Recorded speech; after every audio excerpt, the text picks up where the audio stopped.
அடுத்து என்ன செய்வது என தெரியாமல் குழப்பம் நிலவுகிறது. முதல் முறையாக உண்மையை ஒப்புக்கொண்ட அமெரிக்கா. ஹமாஸ் அமைப்பை வீழ்த்துவதுதான் நோக்கம் என இஸ்ரேல் கூறி வருகிறது. அப்படி வீழ்த்தியதற்கு பிறகு காசாவை யார் ஆட்சி செய்வார்கள் என்று கேட்டால் இஸ்ரேலிடம் ஒருமித்த பதில் இல்லை என அமெரிக்க வெளியுறவுத்துறை அமைச்சர் ஆண்டனி பிளிங்கன் தெரிவித்துள்ளார்.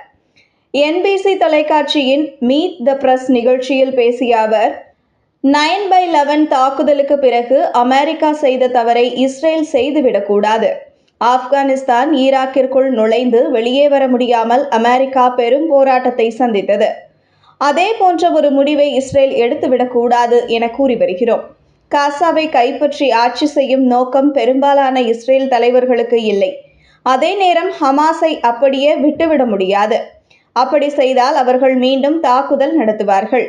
ஹமாஸ் இனிமேல் தாக்குதலே நடத்தாது என்ற நிலையை உருவாக்க இஸ்ரேல் விரும்புகிறது. எனவே அடுத்து என்ன செய்வது என்ற கேள்வி இஸ்ரேல் தலைவர்களிடமும் உள்ளது. அவர்களின் அனைத்து கேள்விகளுக்கும் பதில் கிடைத்தால் மட்டுமே இந்த பிரச்சனை தீரும். எனினும் இஸ்ரேல் முன் நாங்கள் வைக்கும் முக்கிய கேள்வி இந்த தாக்குதலுக்கு பிறகு காசாவின் இறையாண்மை எப்படி இருக்கும் என்பதுதான் என குறிப்பிட்டுள்ளார்.